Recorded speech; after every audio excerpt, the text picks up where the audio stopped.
Oh my god, Tulip. Forget the bloody haiku. Rain is a puppet.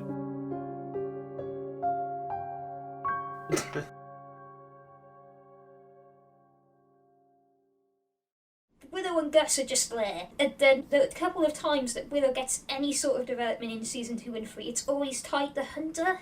And it's like, yeah, I like that they had the plot of her trying to comfort him and everyone else, but then he came in and saved her or something at the end of it, and it's like, okay. Also, some of their fans can be really annoying. But that's Oh my god. Cut that out of the podcast. I think Tipsy's goal is to make everyone turn this YouTube video off before we get to the episode discussion. Nick, can you do a favour, and for the first 15 minutes of this video, can you just label it as the complaint section? Yeah. Skip if you don't want to hear.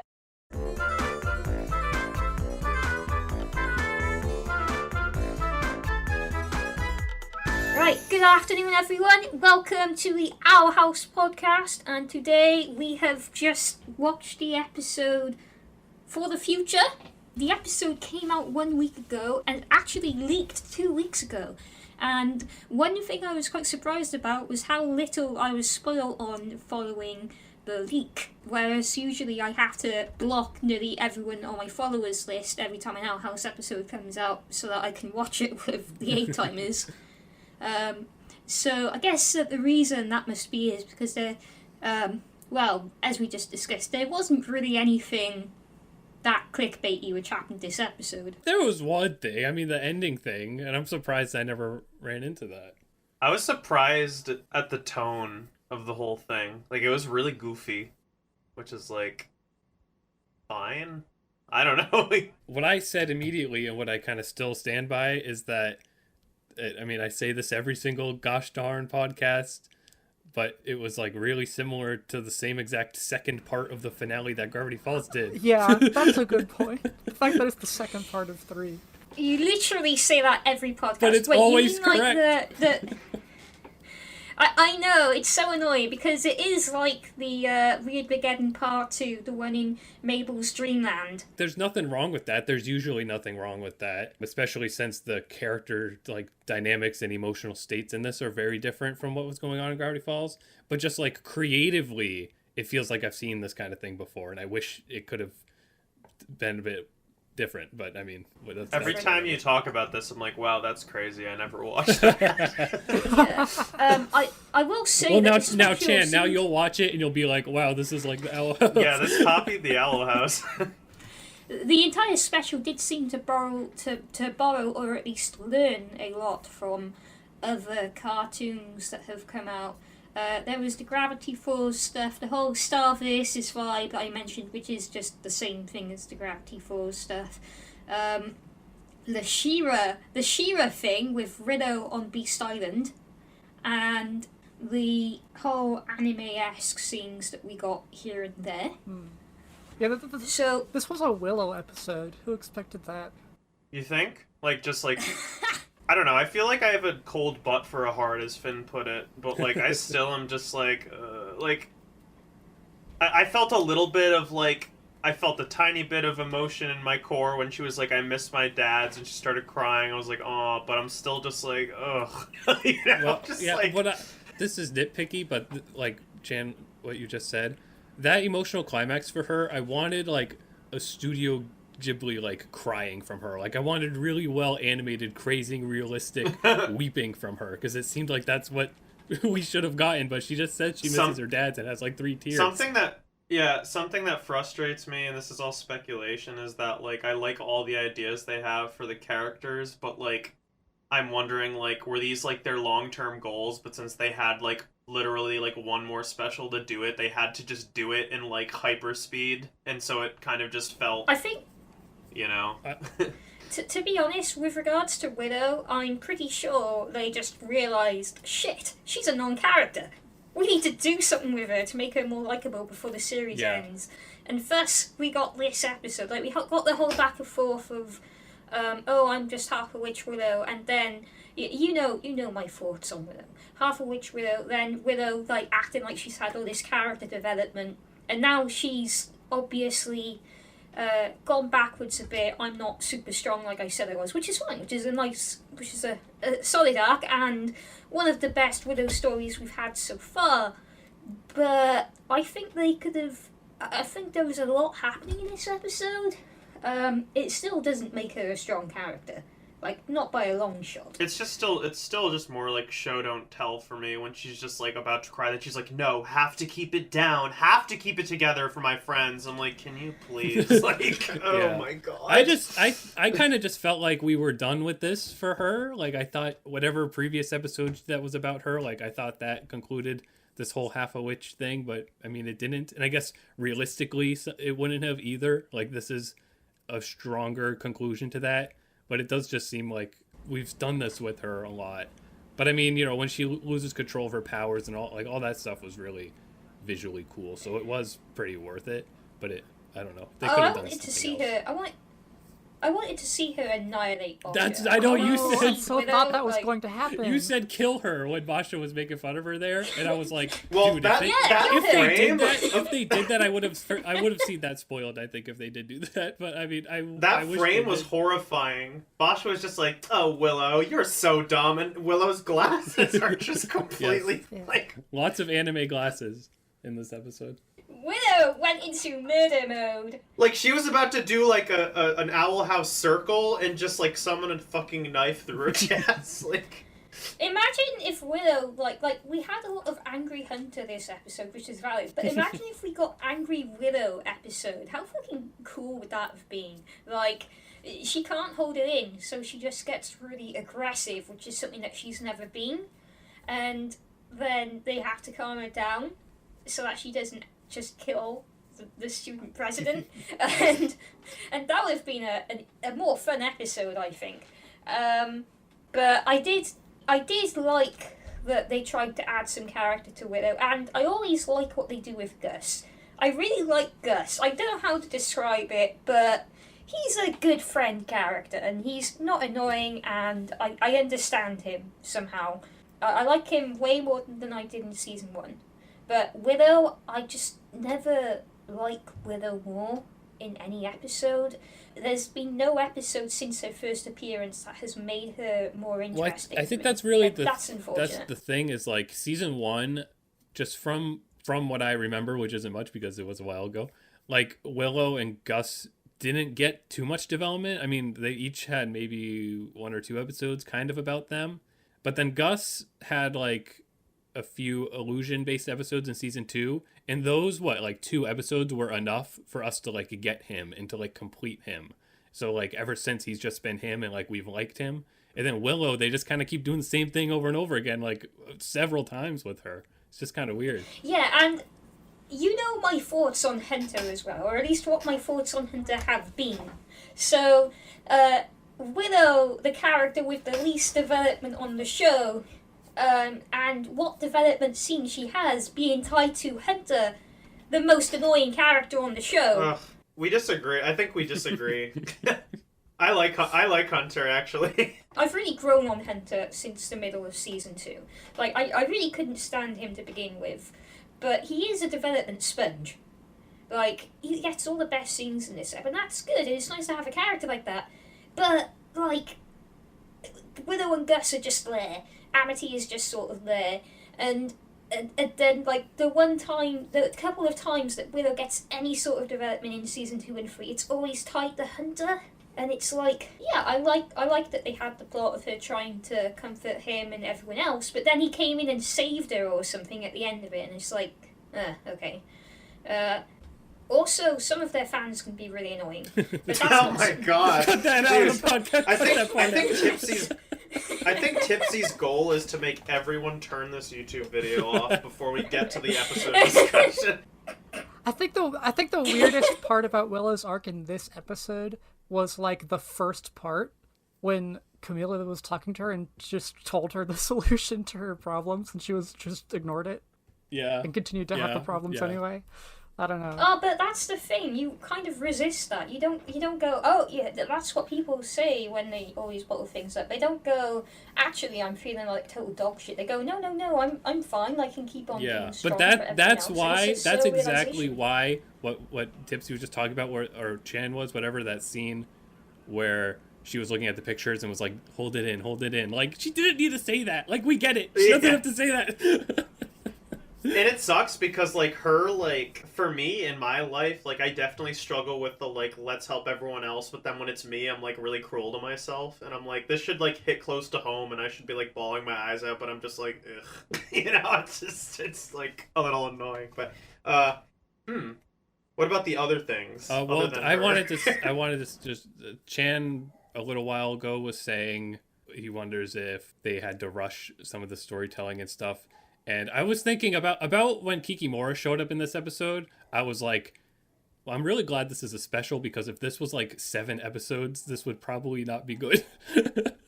If this like whole the plot presented in this episode took up several 30-minute episodes, I just want to see the cool stuff. I mean, you're probably right, but, like, for me, like, I was just like, it felt like they were, like, hitting a checklist of things that they wanted to include, and I was like, I kind of don't care about this, which was unfortunate for me. Yeah, like, there were, like, a couple of major things in this episode which I was not fucking remotely interested in. The first of all was the whole Hexside Kikimora plot. Like, I thought they made the Hexside students good again, and then they were like, no, screw that, we're gonna go back on that, and have them and have the Hexside episode be bad again.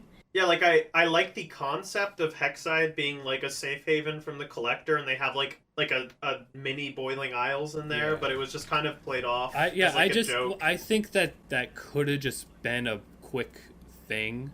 Like, I don't think we needed, like, Bartholomew and, like, this arc with Basha and stuff. Like, that really didn't need to be there. I wish we just kind of focused on losing everyone, but, I mean, it adds a conflict to fill the episode, so it is fine. But I think if they just went to Hexside as, like, oh, it's like a defense force now, okay, cool, and then they figured out their plan and all that. I mean, it's funny because they already did that, right? Like, when they did that in season 2. Yeah, the Day of Unity better. was happening. That was a really good episode when they had, like, the whole Hexside fighting, and then it was like a safe haven. I was like, yeah, and I guess they just did it again. Yeah, that poor other school, whatever that other school is, they play rugby against, or whatever it's called. They never get to be a resistance force. I really liked this scene with Basha and Amity, but I can definitely see the point you guys are making, which is that this episode just isn't about that. So they just, like, did it and then moved on. Do you mean when she was, like, holding on to her, not, like, trying not to let her go? Yeah. Or whatever? Yeah, I was torn on that. I was like, this is kind of weird. Yeah, I thought it was weird because, like, I don't know, when's the last time Basha showed up? Like, I don't really remember that being the kind of character she was. And, like, I don't know, I just wonder what sort of implications they were trying to get, like, what fandom reactions and stuff they expect well, from that. the kind of character she was Cartoon Bully, which is also who Amity was at the beginning. Yeah, but I thought we were done with the whole Cartoon Billy stuff. I feel like there was never a good hint. There was never a good hint of Basha being possessive or lonely or whatever. It's just so funny that, like, her, like, possible, like, final line is, I mean, I'm sure she'll show up again, but one of her possible final lines is just like, I wanna play rugby. What is not rugby? What's it called? Grudge Be It's like, normal. I wanna be normal and play grudge-me with my friends. I'm like, holy shit, that really is your entire character. Like, oh my god. Oh, I thought, like, if you remember, the season 1 episode I had the most disdain for was the Magic House one. And the reason I disliked that one is because how little empathy it had for, like, Sasha and that entire group. Like, it's like, oh yeah, she really is just some sort of asshole bully, and that's what the show is going to keep her as. And I think this episode doesn't really fall down the same hole as that, but it does go back a little bit on, yeah, Sasha is just Basha. a fucking bully, and that's a whole Basha. You're thinking of Sasha from Amphibian. I'm so sorry.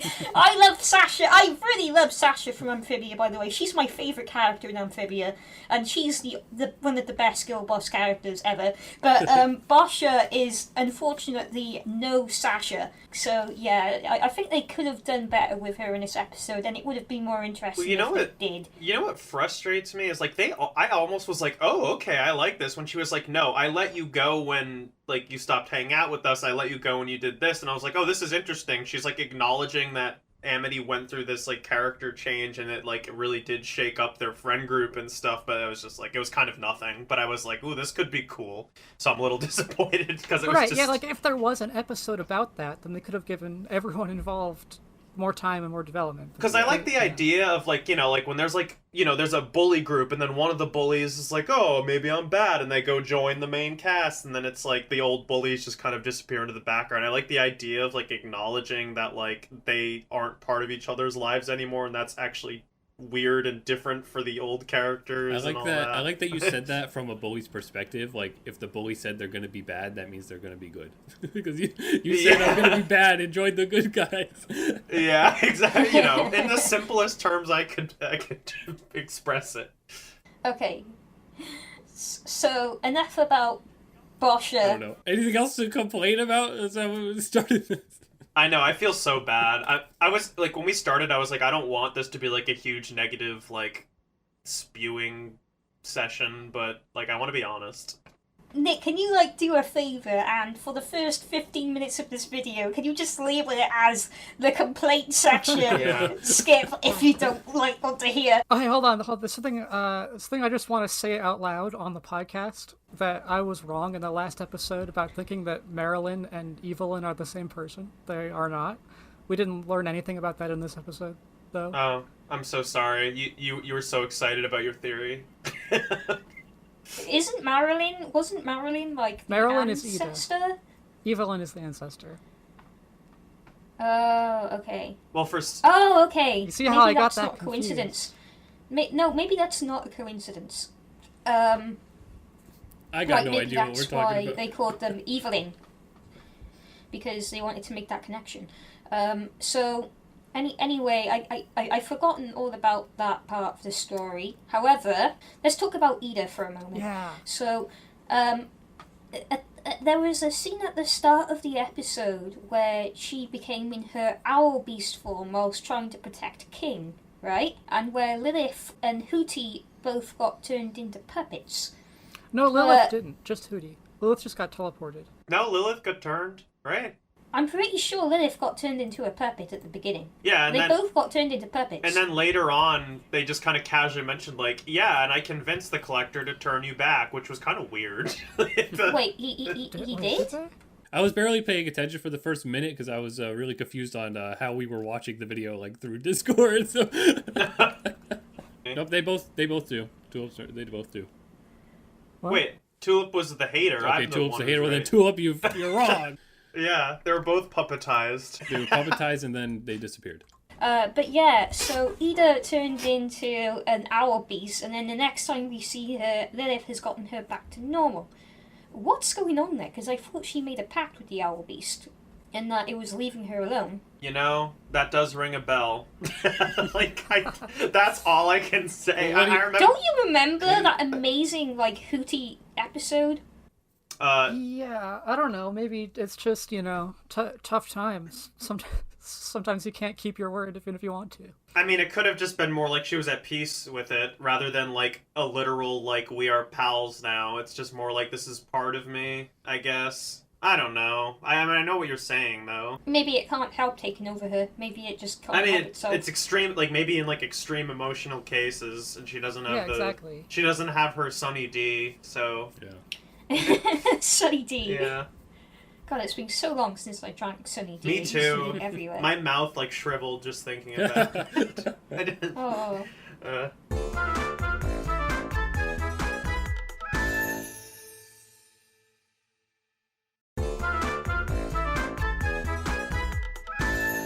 I like that Lilith has short orange hair now for some reason. She's obviously been dyeing her hair black. Yeah.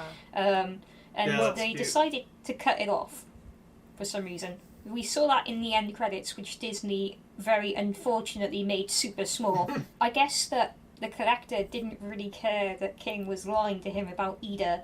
Maybe he knew the whole time and was just letting King do his thing. Wait, why But do you say that? The Collector still doesn't know, I don't think. Well, the Collector knows the now. Collector read his mind. The Collector read his mind and saw him talking to Ida about stopping him. Oh yeah, true. And then he I saw didn't even King go process like... that he And then, would like- realized that Ida was there too. Like a really inconvenient conversation where he was like, I have a way to stop him for good. I'm gonna talk to him. I think it would have been incredibly ballsy if King actually did mean, let's kill him. That would have been incredibly funny. And also, it wouldn't have been a misunderstanding, which is my critical issue with that scene.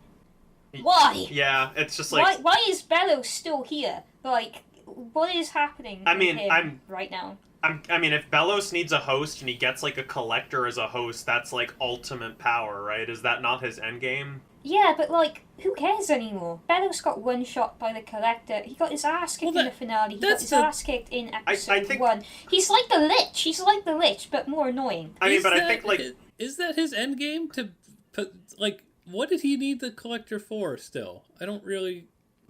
I guess for that the Day he of can Unity to create get a rid of will. magic? He can kill all magic with a... there was something really important in the episode. There was the book that King was reading to the Collector, and it was actually a book about the Collectors. And there is a line in the book that the Collector made King skip, but I thought it was really interesting because the line seemed kind of violent. I mean, the line said, As like, if- burn the world to the ground, right? If they didn't play along or something. Yeah. Was that what it was? Yeah, it was almost like it was saying that the Collector is a destroyer of worlds, and the Collector doesn't want to be that. Yeah, that was the Collector certainly doesn't want to follow whatever duty he has. I mean, that's the thing. It's like, maybe I assume all Collectors aren't zany children. I mean, that's why it's like Bellows getting control of Collector powers is scary, because at least this one's just like hurting people, but by turning them into puppets and making them dance, not murdering people, I guess. Yeah, the Collector has some weird logic, which is, I'm not hurting people. They can just hold their breath if they go to the moon. He's completely fucking selfish, right? But he's still, like, a kid. He's not malicious, and he's easily manipulated by the looks of it, which is what King's been doing in order to protect Ida, and what Bellows has obviously been doing this entire time. I like the lore drop that Titans subdue Collector powers, and that's how all the Titans died. The Collectors killed them. The implication, question mark, that their name's Collectors, do they all turn people into puppets? Because he's like, take them to the collection room, you know? And it's like, and they called it the archive, so like, do Collectors just like puppetize people and just keep them permanently? The book... Oh my god, the Collectors are the Reapers! I don't get that reference, oh my god, that's crazy! The Collectors are the Reapers! Is that from Mass Effect? Okay, yeah. Cool. The book talks about they exist to like preserve life, I guess. Like they're supposed to take species away to seal them so they never fade. That's what this says, essentially. But should they that's- meddle in our affairs, we'll clean the planet and scorch the air. Oh, you know why? You know why the Collectors being a Mass Effect reference is canon? Because the brand of Reapers, who are made out of a form of species that was archived and who are performing the archiving of human life on behalf of the Reapers, they're called the Collectors. Oh my god. All right, there you go. An Owl House podcast first. Tipsy figured out the reference. She's the first person to ever figure it out. Wow. Screw you. No, I'm being serious. I don't know. Oh my I don't know God. if other people would know something like that if it's intentional. It is funny. So- if it was intentional, that would also be hilarious. So if their duty is to preserve life, puppets can't be the best way to do that, right? Well, that's what I'm wondering. I'm like, do they all have that? Like, does one of them turn them to stone? Does one of them make pictures? Like, are they all just puppets? I'm pretty sure they're puppets because of the Collector's playful mindset. And how is the Collector Yeah. trapped away? Like, how do Collectors come to be? And like, is there like a cycle that happens where the Collector wipes out everything and then it begins anew on the dead? Like, Maybe. I don't know. Doesn't seem like it though. Like, it seems like the Titans died, then civilization rose on top of the dead Titans and they were undisturbed for a while.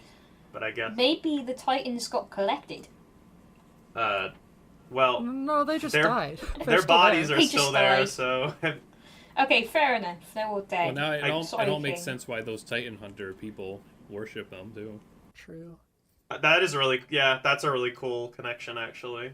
They were probably raised by the collectors or bred by the collectors in order to kill the Titans. I respect that every Bellows scene is like straight out of a horror movie. I'm like, you're I gonna know. go in your secret cave and be like, there's gotta be another fucking body in here, and then just like going into, oh my god, it's Yeah, and it's- it was a hunter body, right? yeah, something Yeah. like that. It was one of the Caleb bodies, one of the hunter bodies, and you saw all of the Golden Guards staring at him, and it's obvious they're not actual ghosts there. They're all in his Yeah. imagination. And just that the way he's like, oh, shut up, like he's so annoyed by it is pretty good. I do want to talk about like, I do find it interesting and kind of agree with you to an extent when you were like, why is Bellows still there? Who cares? And I'm like, oh, Bellows has a purpose, but I'm like, yeah, but who does care? I'm wondering like, is this like, I don't know, like it's weird to have like the two villains, because I'm like, I really do feel like I would have been Yeah. satisfied with him getting one shot by the Collector. I know it's and like just- it Well, feels when like Bellows it should first be. showed up, when Bellows first showed up in this episode, I did look at him and I was like, "You're absolutely nothing compared to Yeah, like you know. this was proven. What are you But gonna it's do like- now?" It turns out what he does is like counter manipulation to what King is doing. It makes sense for the story, so I'm like, it feels weird to complain about it, because it's like, okay, they're kind of in this, I mean, they weren't really in a stalemate, because King was gonna try to do things, but like, it's like, It makes sense in the story, but like I was expecting the story to not be so weirdly predictable or like a repeat of what happened last season, you know? Like I expected it to be absolutely wild what they came back to in this I guess episode. I think that's what is like kind of frustrating me internally, is that I'm like, oh, like he comes back and tries to manipulate the Collectors, and if maybe he wants his body to become like all powerful, and it's like, whoa, that's crazy. Yeah. Even like, I mean, like, kind of reminds me of Together Again in a sense, where the Lich was trying to take over Death himself. That's Sorry, that's I found it more interesting in that. No, shit, that's sorry. Adventure Time was the comparison I was going to bring up, because we always got to talk about other cartoons instead of the cartoon we're talking about. Yeah, and just hope everybody watches it all. I think it's good that Bellows wasn't one shot in the finale. I think him returning in the previous episode was a good, like, what's the episode of Adventure Time where like Sweet Pea goes to the well and like the Lich shows up like one last time? It's just before Three Buckets. I forgot what it's called. It's the I one do too. before It's a Three good Buckets. episode. Whatever. You know what really, really, I feel like personally offended that I don't remember the name either. But like that's what I would compare the first episode of Owl House season 3 to. Like the Emperor shows up one last time. Like this is his, like he kills Flapjack and all that. It's like he's surprised he's back, and then he could have died in that episode, and then this episode could have only been the Collector. I think that's just sort of what would have flowed better, maybe. I don't know. If the Emperor died in the previous episode, it would have been fine.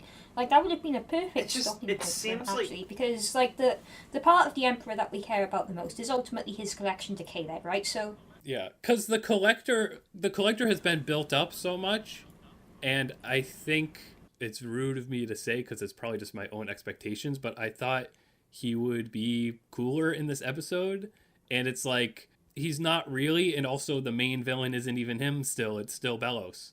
And But the thing is, like, I feel like, I don't know, it feels like Bellows has been built up way more than the Collector, but Bellows has also already had, like, his, like, he's had moment. like 3 climaxes already. But then, like, it's like, he died last episode, and that would have been satisfying. Like, I feel like I disagree in the sense that, like, there's still so many unanswered questions about him, but I also don't care about the questions. Yeah, and I so don't know it's if like, they're gonna have time to even answer questions. You know, Yeah. so it's, like, hard for me to defend. Are they even gonna talk about how the like door exists? Like I don't know what kind of stuff you they're know, gonna end up you getting know to. Toffee. Well, You know the character Toffee Yeah. in Star versus the Forces No. of Evil, who is does anyone watch that Yes. show? Yes.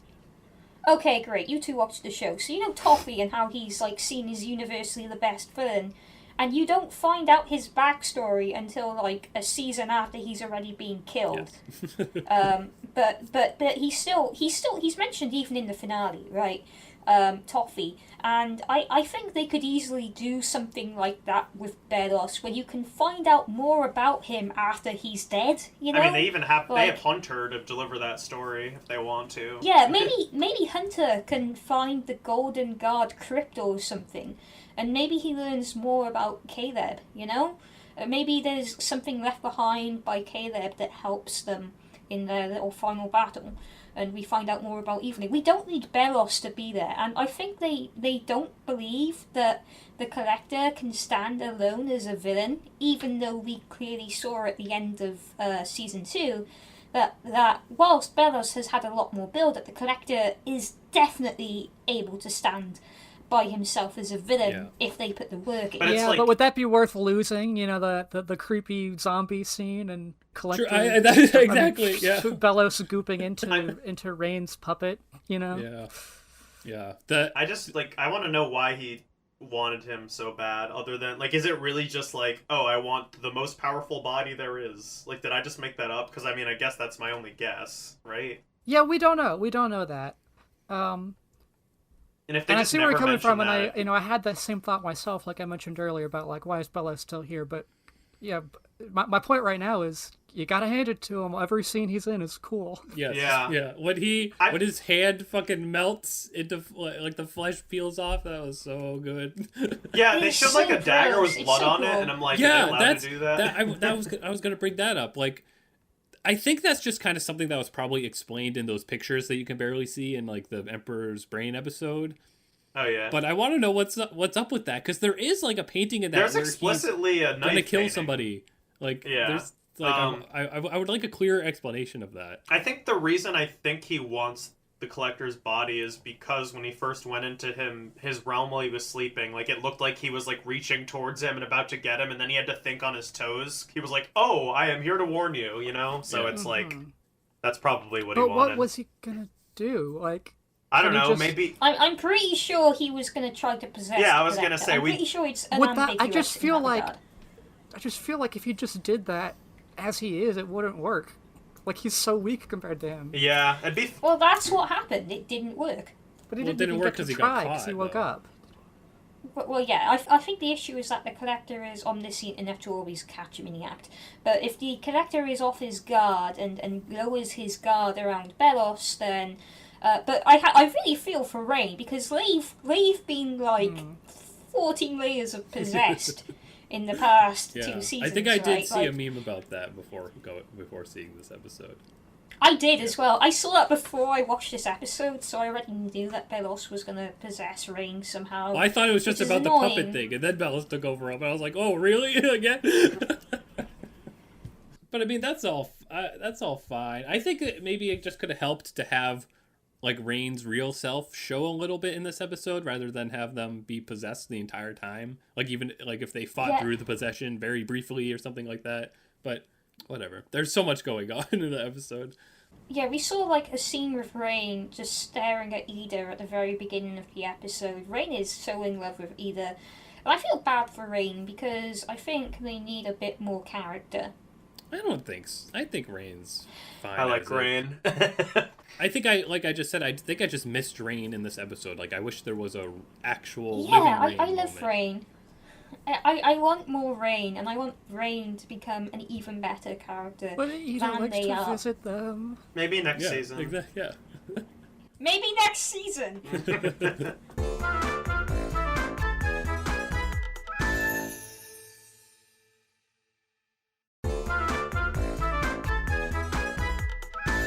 So how about what are your favorite parts of the episode? One of mine was, I love Luz's mom. Yeah, there we go. Okay, She's that's what I was gonna say. she's so cute, and Oh, we never mentioned Luz's Palisman or Luz's mom. Yeah, what are we I doing? loved her. We're one of the worst podcasters ever. it's really funny. It's It's like, I don't know if this is the best comparison because they kind of glossed over it a bit in Adventure Time. Sorry, I'm jumping shows again. No, But no, like it's fine. when you're so used to the magical world of a show, and like in Adventure Time when Betty like went to the current time and Jake's just like a talking dog and everything, it's funny to see Luce's mom be like see like a flesh streetlight and freak out, and you're like, oh yeah, that's weird. Like it's so Yeah. normalized to everyone else that it's funny to go back and realize that's really weird. It was funny that she thought the flashlight was weird, but she thought the rainbows and unicorns were fine whilst everyone else was freaking out.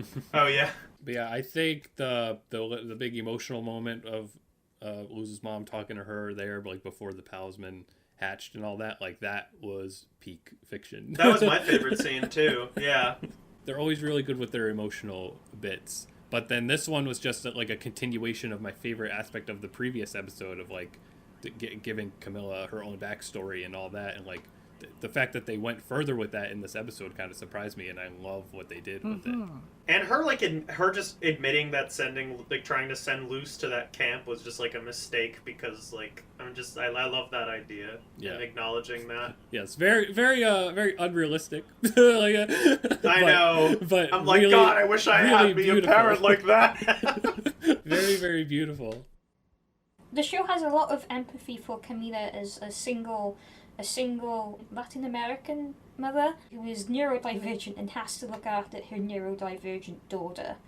And, you know, a bit of wish fulfillment with her actually accepting her daughter for who she is and being able to relate to her with their little nerdy things. Yeah. That's just completely something I would have never expected them to end up doing with the story or that character, like, at all. So the fact that they've done it and, like, highlighted it twice, done it really, really well is awesome. I liked when we saw Ida. I wish there was more of that in this episode. Oh my god, yeah, Ida was just, like, kind of okay with everything in this episode. It's, like, more okay than she's been in a while, I have to admit. Yeah, like, why was she so we chill? saw her panicking at the end of season 2, right? But in this one, she's like, yeah, it's fine, I'm here with Lilith. King's alright, Luz is alright, everything's... Yeah, I guess we can sort everything out later. That was weird now that you mention it. Like she was just kind of smirking the entire episode, like she knew, like she had a plan or something. Oh, that... Sorry, I've said a lot this episode, but I find the tone of this one quite interesting in contrast to the previous few, because the previous few episodes were incredibly bleak in nature, especially last episode where Hunter fucking dies. And I love it. But in this one, the only particularly bleak parts were Belos showing up, I think, and having his hallucinations, which I thought were cool. I like that Belos is hallucinating the ghost and is like, this bullshit again. But also the stuff with Willow and Hunter mourning Flapjack. I think the weird thing about that mention of tone is that this episode... It's not even like this episode is particularly more, like, hopeful or anything like that. It just has a lot more silliness to it. Like, it's not really like it has a different moral or anything than what we've seen before. It's just, like, because it's so focused on the school and all these random-ass characters that we barely care about, like, it just takes on a new tone because the dark stuff isn't the focus. Therefore, I don't think it's a strength, because it's not like it's taken that momentum and carried it and used it to change the tone. It's more like, here's a bunch of silly stuff that's happening now. Yeah. And I feel like Gravity Falls, here, when Gravity Falls did this in its own arc, like, it was kind of the same way there, too, where it felt... Oh yeah, felt it was out not of very place. good. For me, it was a negative as well. Honestly, I thought the previous episodes nailed it in terms of like the show making me laugh and enjoying myself and also getting invested in the plot and things happening, and this one was like way too far on the other end of the spectrum, which was like, this is way too goofy. And I think especially like the entire time you think to yourself, like, there's only like is there one episode left? Is it just one? Or... Yep. I'm like, shit, stop. Like, you know, like, please. I just think it's a problem that, you know, it's just been something with us the whole time that we don't care about Hexside or those kids really, and that's what this episode was about, because they've written those characters so much that those characters needed a finale and stuff, so this is their finale, and that's just kind of not what we expected. And I don't know if I accept that as an excuse, though. I don't know. It would have been better if the Hexai kids got together and started a plan against the Collector than it is that they just infought with each other and then disappeared. I think there were a lot of better ways they could have written in like endings for those characters. You know, whenever I talk about this, I always am like, oh god, I feel like I'm being overly critical of something that like it's just I don't know. You're in the same voice school as me. Like, because we are very detached from like the greater fandom, so it's like, does the greater fandom care about Bartholomew? Like, I can't imagine. they're written to be hated. It's so weird. Like, they're written as jokes. The way that they write them in the show is clearly like, oh, here's Bartholomew again. The fandom's gonna be like, annoyed, and it's like, yeah, we're annoyed, so stop putting them in.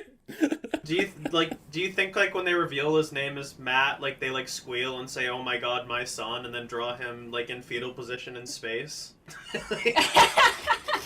the Bartholomew fandom. Yeah, I don't know, but that was a great joke, though. That was a great joke. It was a great joke. It was a great joke. I think one of you mentioned this early in the episode, but I did kind of expect, since Camila was here, that she would, like, be an adult guiding hand to the Society of School Children. Oh, that was... But that didn't happen at all. I was like, Camila is in here, and she's like, great goodness gracious, I have to adopt every single child in this school now. And it didn't happen. And I'm like disappointed because Camila would have definitely... It always happens, you know? Yeah, but instead Kikimora showed up. That's actually an interesting idea, like having like the only people left of the surviving society being a bunch of kids that are in over their heads, and then like they bring in Luz's mom and she's like, okay, like let's chill out, like, and then she grounds them all, not in like a mom sense, like you're grounded, but grounded in like a let's take a breath sort of way. I like that idea. You know they were scraping the bottom of the barrel when the main villains in this episode are Boscha and Kikimora teaming up. Kikimora, and also Bartholomew I is there. continue to be disappointed in Kikimora. I was gonna say I don't even remember what happened to her last time we saw her. I'm so disappointed because I love her design. Obviously, I think we all love her design. And then it's like, oh, where's she gonna go? Like, what are they gonna do with her? And it's just like, ha ha ha, I am in charge now. Damn, they got me. I'm like, are you serious?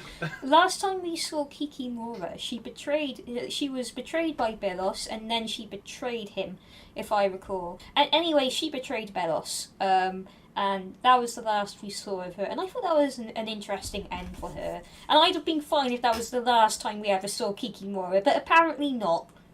Yeah. So I think of all the villains in this show, that they really showed what villains have outstayed their welcome, and I think that's the greatest weakness of this episode.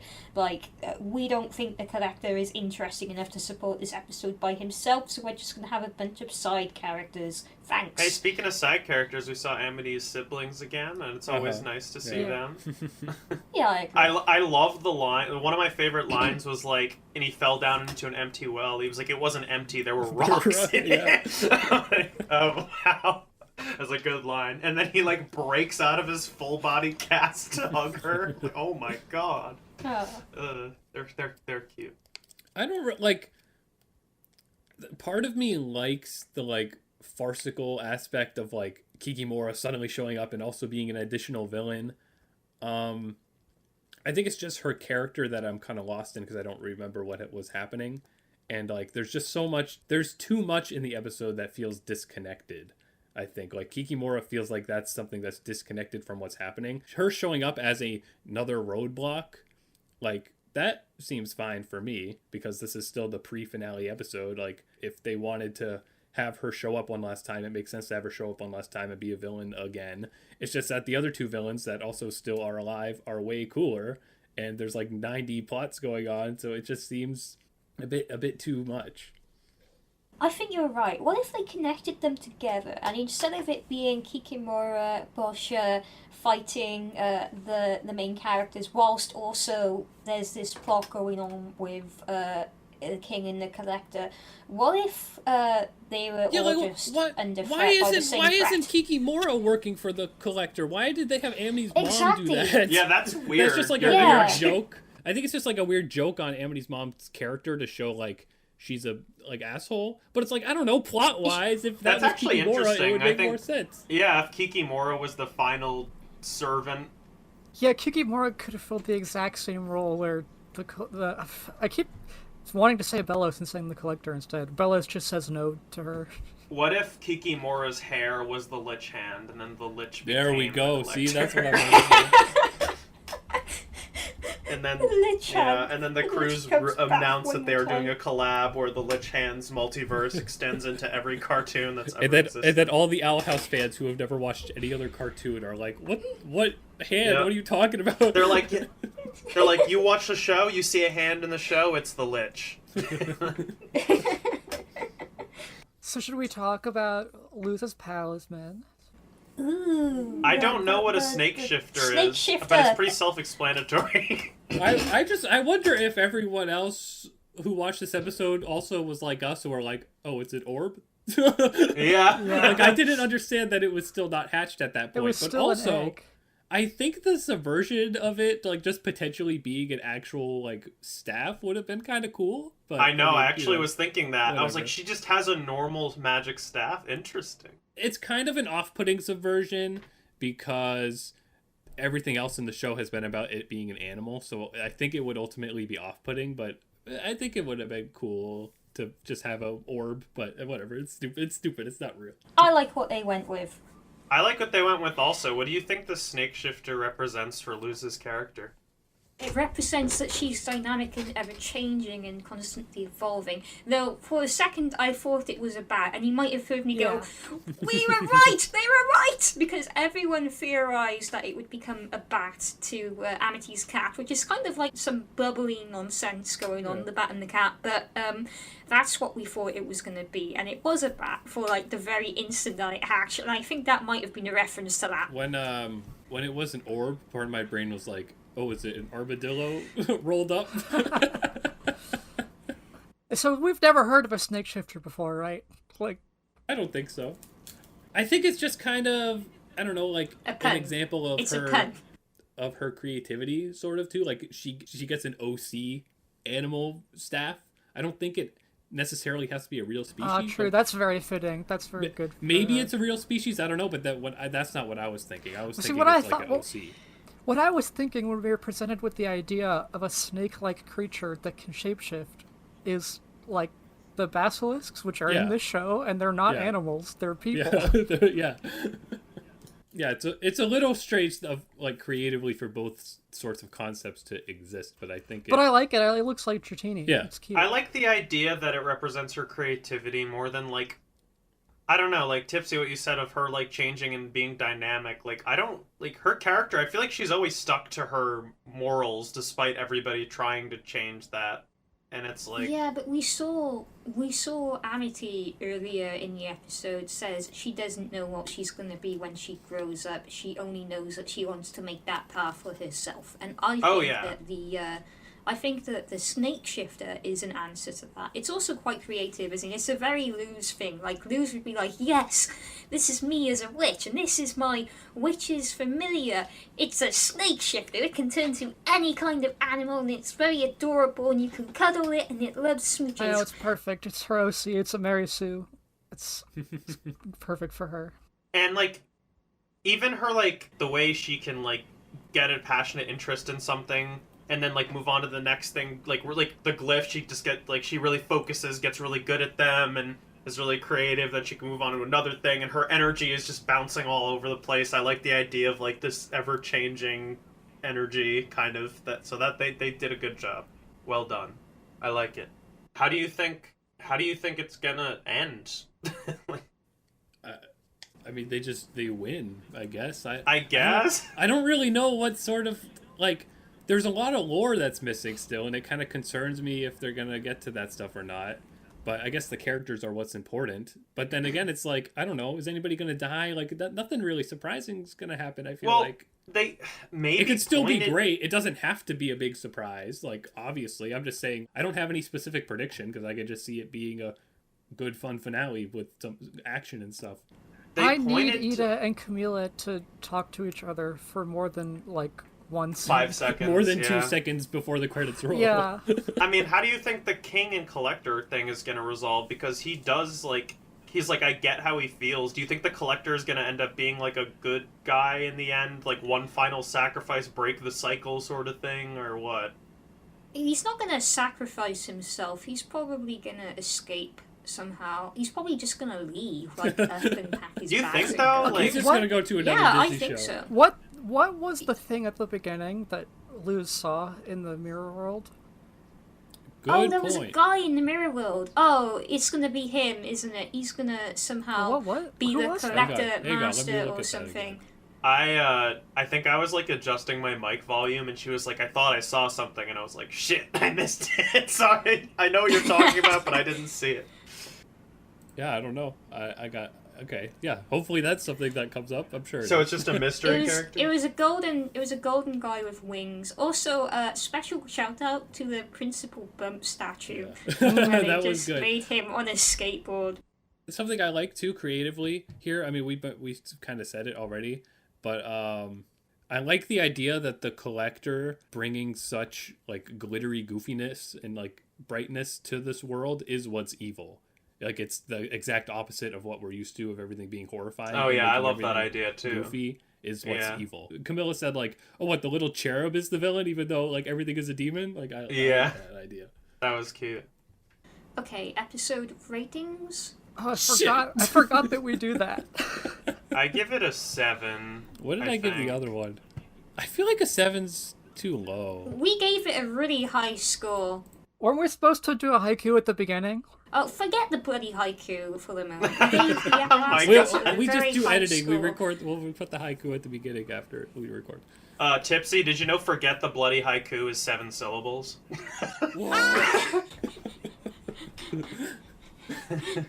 Here's the haiku. Oh my God, Tulip! Forget the bloody haiku. Okay, so yeah, it definitely wasn't as good as the last one. But why don't I put a number on it? I don't know. I want to give it a 7 because I feel Copy. like it's on the verge of a 6 by Our House late season standards. I think this has been the easiest episode for me to rate in the past 15 episodes because I just know it's not as good as the past 15 episodes. But I think it's a commendable effort, at the very least, to tie some things up and give some characters some development. But I think they could have used this remaining time a lot more efficiently. And the fact that so little was accomplished in this episode means that the next episode is going to be absolutely ram-packed with so many character moments and goodbyes. It has to be. So I think they've kneecapped themselves with this one, which is unfortunate. So I give it a 6.5. I feel like, yes, obviously it wasn't as strong as the previous, and we did mostly talk about things that we didn't like because I mean that's what we got to do, I guess. But I feel like a 7's too low. Like maybe a 7.5. But I think not too low. I don't know. I feel like Are you still thinking of it being better than Reed Mageddon Part 2? I mean, it's been forever since I watched that, but this definitely, like, it's not even necessary to do that. But yeah, it's better than Weird Mageddon Part 2 because it has more depth to it, for sure. Yeah. It's also longer. Weren't the Weird Mageddon episodes, like, just normal length? But I'll give it an 8. I'll say 8 for now, and maybe I'll change my mind later. But I don't know. That seems right to me. I think if the good parts were together, then it would have been an 8 for me. But too much padding. Tulip, your turn. Yeah, you know, watching this episode, I didn't feel like disappointed while watching it that much. It's more so talking about it afterwards. I'm like, you know, a lot of a lot of stuff in this could have been better.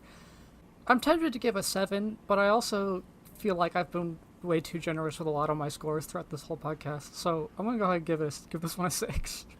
Ooh. Ooh. Wow. All right. Now I feel out of place. I'll give it a 7.5. Oh my God. Nick! Chan? Oh, I gave it a 7. I was the Yeah. first. You know, I started the 7 Oh. trend, as they call it nowadays. Oh my god. Right, okay, so like a 7 around about is the rating that this episode has from the Our House podcast. Hopefully the next one is going to Yeah. be a 15. I mean, I'm curious what people thought about this one, though, because I don't follow that many people anyways that post this stuff, but I really wasn't seeing It's stuff. true. Like, People I scrolled Twitter people a haven't bit, been and talking about yeah, this one. I didn't maybe see because anything. maybe people were being nice and because it was leaked, like they just didn't talk about it. No, but I that's doubt not that. the reason. I doubt that. Yeah. I saw some people talking about it, and I even asked about it on Tumblr because I was like, why have I not seen any leaks for this episode? Come on, I should be seeing 35,000 Owl House leaks by now, or spoilers from the released episode. Where is the Owl House fandom? And some people said this episode is stronger than the previous one, What? which I disagree with, What? like, heavily. And other people said, well, I guess that it just didn't have much of an impact overall. Yeah. I saw people on the Shira Discords talking about this one. So these would be adult fans, right? Not really child fans. The adult fans were kind of on this episode. Some people were really happy with it. Like, you know, there was lots of moments with Hunter and Willow, and that's an incredibly popular duo in the fandom. So mostly I saw people talking about how annoying the Hunter and Willow fans are, which is incredibly funny. Perfect.